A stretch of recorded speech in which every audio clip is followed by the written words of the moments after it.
नमस्कार विद्यार्थी मित्रांनो, क्रिएटिव्ह मॅथ्स मराठी या आपल्या लाडक्या युट्यूब चॅनलमध्ये तुमच्या सगळ्यांचं सहर्ष स्वागत आहे। आता 9वी मधून 10वीत जाणाऱ्या विद्यार्थ्यांसाठी स्पेशल कोर्स आहे मित्रांनो। या स्पेशल कोर्समधली ही दुसरी व्हिडिओ। यामध्ये आपण आता 9वीचे काही महत्त्वाची जी प्रकरणं आहेत त्यावर चर्चा करणार आहोत। त्या महत्त्वाच्या प्रकरणातल्या अशा कुठल्या कन्सेप्ट आहेत ज्या आपल्याला आल्याच पाहिजे, ज्याचा उपयोग आपल्याला पुढच्या वर्षी 10वी मध्ये आहे, या कन्सेप्ट्सवरती आज आपण चर्चा करणार आहोत। अतिशय महत्त्वाची चर्चा आहे। पुढे जाऊयात, पण पुढे जाण्याच्या अगोदर एक महत्त्वाची रिक्वेस्ट आहे।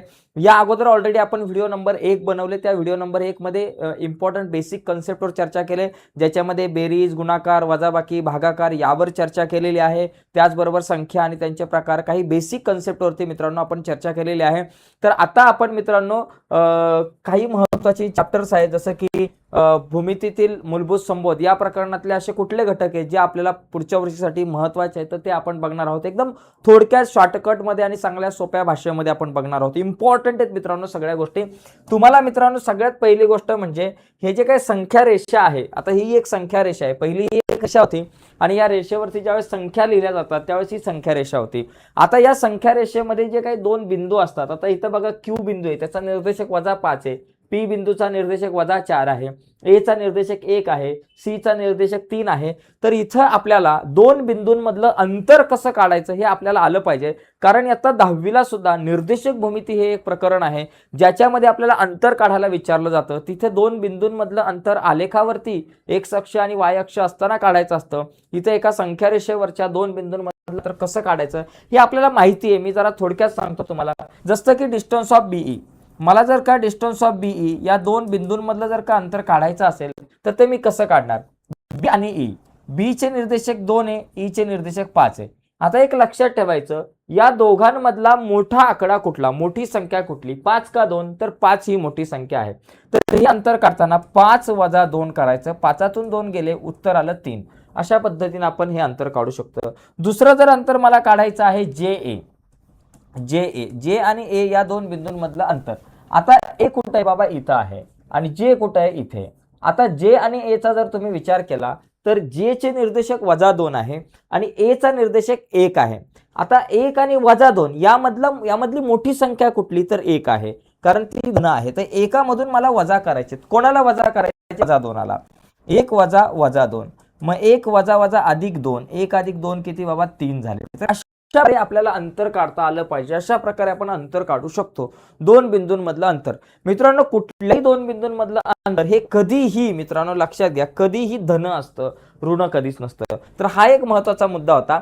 यानंतरचा पुढचा मुद्दा म्हणजे बघा, ह्या कन्सेप्ट माहिती पाहिजे। रेषाखंड म्हणजे काय, किरण म्हणजे काय, रेषा म्हणजे काय आणि एकरूप रेषाखंड म्हणजे काय। सगळ्यात पहिली गोष्ट बिंदू म्हणजे काय, तर हा झाला आपला बिंदू।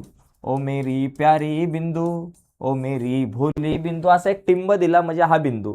आता हे जे बिंदू, अनेक बिंदू जर का एकत्र आले अशा प्रकारे, अनेक एक बिंदू, दुसरा बिंदू, तिसरा बिंदू, अनेक बिंदूंच्या संचयाला या ठिकाणी आपण म्हणू शकतो रेषा किंवा रेषाखंड। रेषाखंड म्हणजे काय? आता बघा अशा प्रकारे हा एक रेषाखंड, याला आपण म्हणतो रेषाखंड एबी हा रेषाखंड झाला, बरोबर। हा रेषाखंड बघा, रेषाखंड जो एबी आहे याचं समजा माप आपण म्हटलं 5 सेंटीमीटर आहे एबी, रेषाखंड एबी। आता हा पुढे वाढणार नाही, बी ला तुम्ही किती ताणला तरी तो पुढे जाणार नाहीये, आणि ए इथून सुद्धा पुढे वाढणार नाही। हा एबी रेषाखंड जो आहे तेवढाच राहणार आहे, तो वाढणार नाही, तो कमी होऊ शकतो। याला मधून कट केलं तर तो कमी होऊ शकतो। तर हा एबी हा रेषाखंड आहे, ओके। त्याच्यानंतर किरण म्हणजे काय? किरण म्हणजे काय बाबा? लक्षात घ्या, किरणच्या अगोदर आपण रेषा म्हणजे काय आपण बघू। चला याच्यामध्ये ना आपण काय करू, पहिली रेषाच बघू। चला पहिली रेषा म्हणजे काय ही बघू। रेषा समजलं की बाकी सगळ्या गोष्टी समजतील। रेषा म्हणजे बघा कशी, अशा प्रकारे इकडे एक बाण आहे, इकडे एक बाण आहे, दोन बाण आहेत, दोन किरण आहे, इकडे एक किरण आहे आणि इकडे एक, दोन किरण जी आहेत ती अपोजिट आहेत। आता हे जे बाण दाखवला मी इथं, हा जो किरण आहे तिकडे खूप लांब पर्यंत जाऊ शकतो, खूप लांब, इथून पार दिल्ली पर्यंत, काश्मीर पर्यंत जाऊ शकतो, आणि हा बाण इकडे कन्याकुमारी पर्यंत जाऊ शकतो, पाहिजे तितका लांब पर्यंत जाऊ शकतो। याला तुम्ही कितीही वाढवू शकता। ही जी रेषा आहे एबी, या रेषेला तुम्ही कितीही वाढवू शकता मित्रांनो। ही झाली तुमची रेषा, दोन बाण आहे।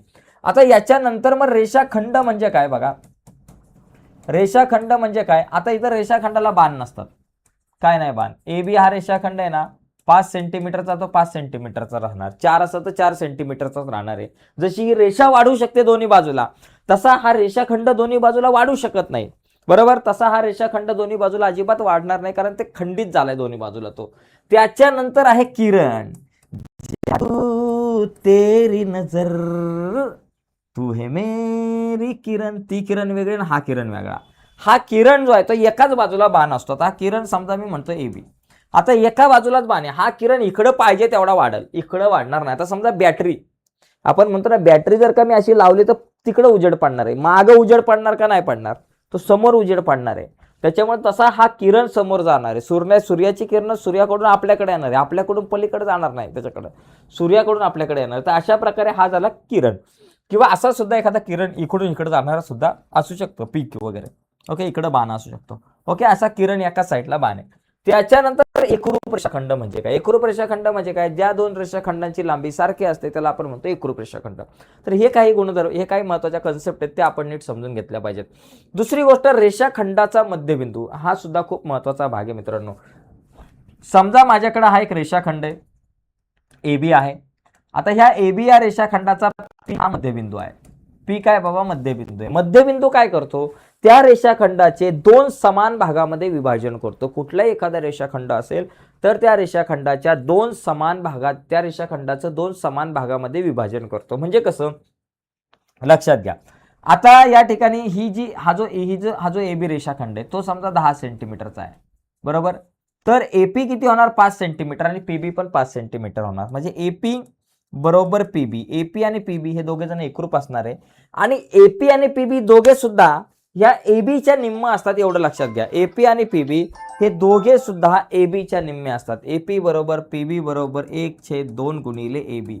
एपी आणि पीबी दोघे सुद्धा एबीच्या निम्मे असतात असं आपल्याला म्हणता येईल. कारण एपी 5 आहे, एबी 10 आहे, म्हणजे एपी हा एबीच्या निम्मा आहे.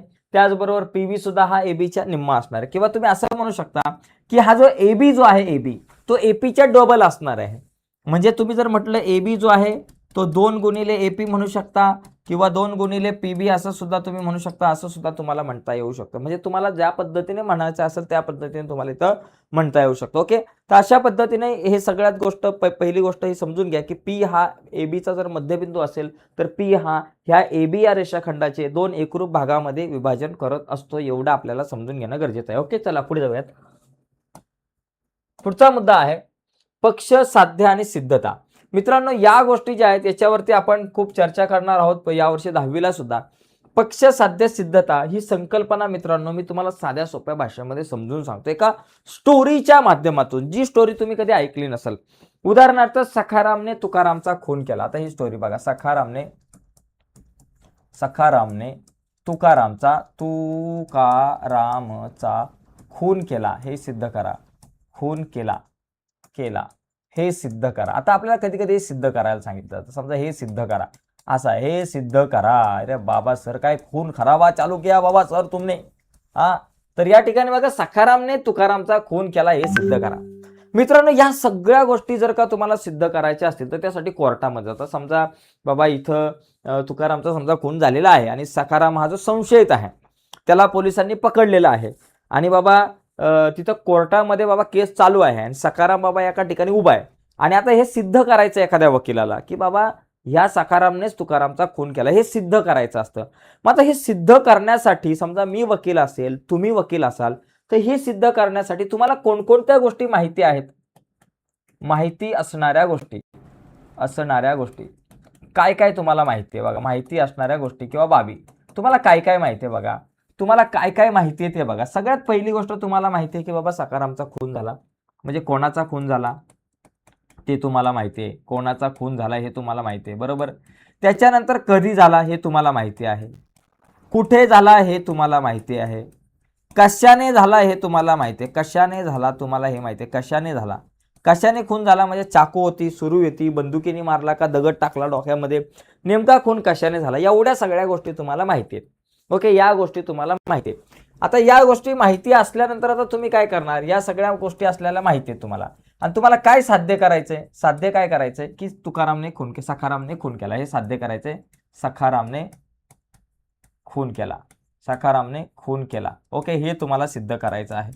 मग आता हे तुम्ही सिद्ध कसं करणार? हे कसे सिद्ध करणार? सिद्ध कसे करणार म्हणजे त्याला आपण म्हणू सिद्धता. आता हे सिद्ध करताना तुम्ही कशाचा वापर करणार बाबा? तुम्ही जाल तिकडे वकिलाकडं, म्हणजे तुम्ही ज्यावेळेस कोर्टामध्ये जाल तेव्हा हे सगळं सिद्ध करण्यासाठी तुम्ही कशाचा वापर करणार? सगळ्यात पहिली गोष्ट बाबा, खून कधी झाला हा एक मुद्दा आहे. मग तुम्ही इथं सिद्ध करत असताना तुम्ही सांगाल की या ठिकाणी खून झालेला आहे रविवार संध्याकाळी 7 वाजता. बरोबर, तो वकील म्हणून रविवारी संध्याकाळी 7 वाजता खून झालेला आहे आणि रविवारी संध्याकाळी 7 वाजता खून झाला ही गोष्ट माहिती आहे आपल्याला. मग आपण काय शोधणार की सखाराम त्या दिवशी कुठं होता? रविवारी संध्याकाळी 7 वाजता सखाराम कुठं होता? दररोज सखाराम रोज संध्याकाळी 7 वाजता कुठं असतो? मग आपण म्हणू शकतो रोज संध्याकाळी 7 वाजता सखाराम घरातून जेवल्यानंतर बाहेर पडतो किंवा घरी जेवण्याच्या अगोदर तो एक पान खातो, पानवाल्याकडे जातो 7 वाजता आणि पान खातो. पण तो त्या दिवशी पानवाल्याकडे गेलाच नाही. तो पानवाल्याकडे गेला नाही म्हणजे कुठं होता? खून करायला होता की काय? हा एक प्रश्न उभा राहतो. दुसरी गोष्ट, कुठे झाला खून? खून कुठे झाला? बाबा खून ज्या ठिकाणी झाला त्या एरियामध्ये बाबा सीसीटीव्ही कॅमेरे होते का? मग तिथं सखाराम होता का?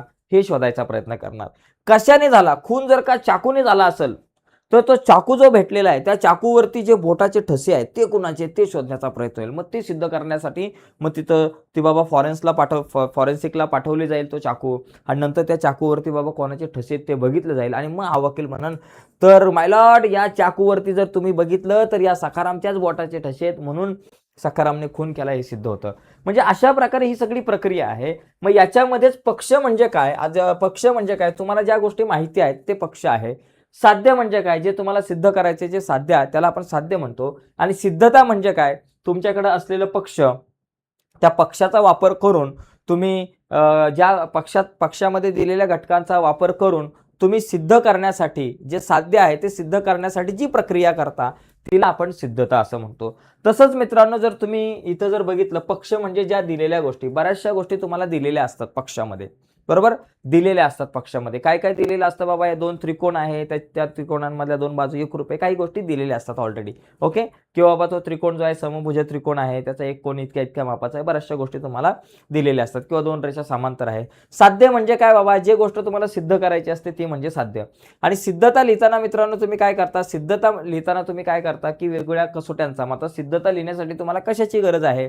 जर तुम्हाला कुठलीही सिद्धता लिहायची असेल तर ती सिद्धता लिहिताना तुम्हाला कशाची गरज असते? कशाचा वापर करता तुम्हाला काय गोष्टी माहिती पाहिजे? सिद्धता लिहिण्यासाठी तुम्हाला पहिली गोष्ट त्रिकोणाच्या एकरूपतेच्या कसोट्या माहिती पाहिजे, समरूपतेच्या कसोट्या माहिती पाहिजे, त्रिकोणाचे प्रकार माहिती पाहिजे, चौकोनाचे प्रकार माहिती पाहिजे, समांतर रेषा, त्यांचे गुणधर्म, तयार होणारे वितक्रम कोन, आंतरकोन, ह्या सगळ्या गोष्टी माहिती पाहिजेत तुम्हाला. तर त्या सगळ्या गोष्टी आपण पुढे बघणार आहोत. आपली ही जी काही सिरीज आहे त्या सिरीजमध्ये आपण सगळ्या गोष्टी बघण्याचा प्रयत्न करणार आहोत. तर पहिल्या प्रकरणामध्ये या गोष्टी होत्या. आता दुसरे प्रकरण जे आपलं समांतर रेषा आहे, तर समांतर रेषा या प्रकरणामध्ये सुद्धा काही महत्त्वाच्या गोष्टी आहेत, एकदम इम्पॉर्टंट आहे. समांतर रेषेमधले जे काही घटक आपण बघणार आहोत ते खूप महत्त्वाचे आहेत. ते तुम्हाला यावर्षी 10वीला बऱ्याच ठिकाणी तुम्हाला यांचा उपयोग होणार आहे. सगळ्यात पहिली गोष्ट म्हणजे समांतर रेषा म्हणजे काय? ज्या 2 रेषा एकमेकांना कधीच छेदत नाही, एकाच प्रतलात असणाऱ्या परंतु एकमेकांना न छेदणाऱ्या रेषांना आपण समांतर रेषा म्हणतो. या समांतर रेषा एल आणि एम, या समांतर रेषा एकमेकांना कधीच छेदत नाही, या आपण असं म्हणतो एल समांतर एम. तर या समांतर रेषा आहेत. आता समजा ही एक रेषा आहे आणि ही एक रेषा, या समांतर आहेत का? नाहीये, त्या एकमेकांना छेदतात. समजा ही एक रेषा मी काढली आणि ही एक रेषा काढली, या 2 समांतर आहेत का? नाहीयेत, कारण ही पुढे जाऊन इथं ऍक्सिडेंट होणार दोघांचा, ही पुढे जाऊन इथं धडकणार आहे. म्हणजे समांतर रेषा म्हणजे एकाच प्रतलात असणाऱ्या परंतु एकमेकांना न छेदणाऱ्या, म्हणजे ज्या 2 रेषा एकमेकांना छेदत नाही त्यांना आपण समांतर रेषा म्हणतो. आता या समांतर रेषांमध्ये तयार होणारे जे कोन असतात बघा, आता या ठिकाणी समजा या 2 रेषा समांतर आहेत, यम आणि एन समांतर आहे आणि एन जी आहे ती छेदिका आहे. एन काय बाबा? छेदिका आहे. छेदिका म्हणजे काय? या 2 समांतर रेषांना छेदून जाणार आहे. आता ज्यावेळेस 2 रेषांना एखादी छेदिका छेदते त्यावेळेस इथं 8 कोन तयार होतात. बघा, समजा आपल्याकडे हा ए आहे, हा बी आहे, हा सी आहे, हा डी आहे, हा ई आहे, हा एफ आहे, हा जी आहे, हा एच आहे. असे एकूण या ठिकाणी जर तुम्ही बघितलं तर 8 कोन तयार होतात. वर 4 कोन आणि त्यांना संगत असलेले खाली 8 कोन.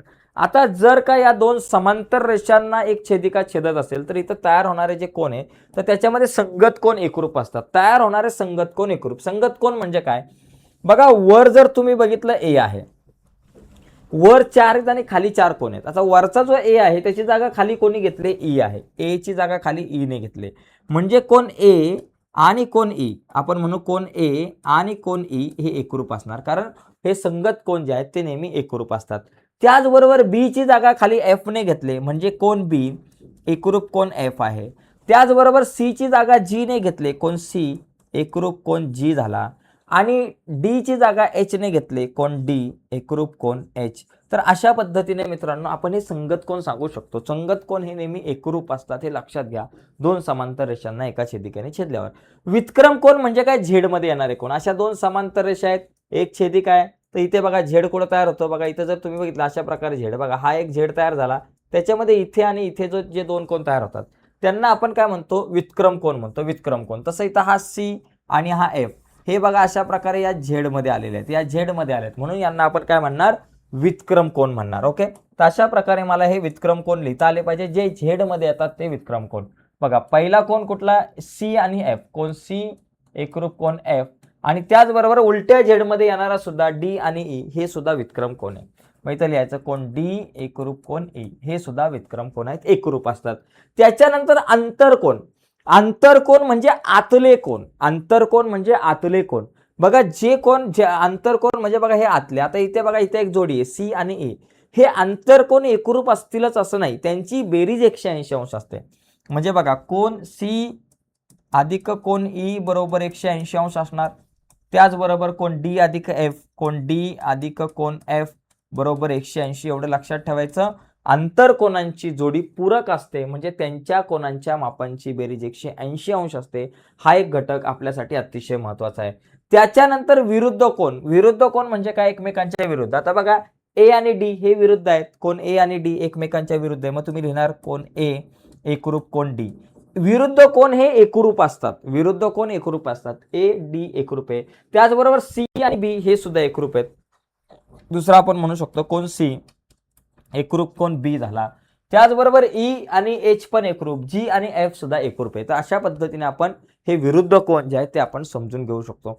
तर हे सगळे कोण लक्षात घ्या, संगत कोण, वितक्रम कोण, आंतर कोण, विरुद्ध कोण, या सगळ्या गोष्टी आपल्याला माहिती पाहिजेत. पुढच्या वर्षीसाठी या सगळ्या घटकांचा आपल्याला खूप उपयोग आहे, त्यामुळे या सगळ्या संकल्पना नीट समजून घ्या. याच्यानंतर आणखी एक कोणाचा प्रकार आहे, रेषीय जोडीतील कोण, हे आपण बघूयात. रेषीय जोडीतील कोण पण तुम्ही समजून घ्या, जे कोण एका रेषेमध्ये येतात. रेषीय जोडीतील कोण म्हणजे काय, आता ही माझ्याकडे एक रेषा आहे आणि या रेषेवरती समजा इथं दोन कोण तयार झाले आहेत, हा एक कोण आणि हा एक कोण. समजा याचं नाव आहे ए बी आणि सी आणि हा आहे आपल्याकडे डी. रेषीय जोडीतील कोणांच्या मापांची बेरीज 180 अंश असते. रेषीय जोडीतील कोण म्हणजे ए बी सी, कोण ए बी सी अधिक कोण ए डी बी बरोबर माझ्याकडे किती असणार, 180 अंश. या दोघांची बेरीज 180 अंश असते. रेषीय जोडीतील कोणांच्या मापांची बेरीज 180 अंश. तर अशा प्रकारे मित्रांनो आज आपण पहिलं आणि दुसरं प्रकरण यातले काही महत्त्वाचे घटक आपण बघितलेत. तर उद्याच्या एका व्हिडिओमध्ये आपण आणखी काही महत्त्वाच्या कन्सेप्टवरती मित्रांनो चर्चा करणार आहोत. ही जवळपास 7 ते 8 दिवसांची आपली व्हिडिओज आहे, 7 ते 8 लेक्चरची ही एक सिरीज आहे. यामध्ये आपण 9वीच्या जे काही घटक आहेत महत्त्वाचे की जे 10वीला सुद्धा आपल्याला उपयोगी आहे, अशा घटकांवरती आपण चर्चा करतोय. त्याच्यामुळे या 7-8 व्हिडिओज तुमच्यासाठी खूप महत्त्वाचे आहेत. या सगळ्या व्हिडिओ मित्रांनो बघा. जे विद्यार्थी नवीन आहेत त्यांनी चॅनल सबस्क्राईब करा, कारण एकदा ही सिरीज झाली की त्यानंतर आपण 10वीचा सिलेबस शिकवायला सुरुवात करणार आहोत. तर आजच्या चर्चेत इथेच थांबूयात मित्रांनो. बाय सर्वांना, धन्यवाद.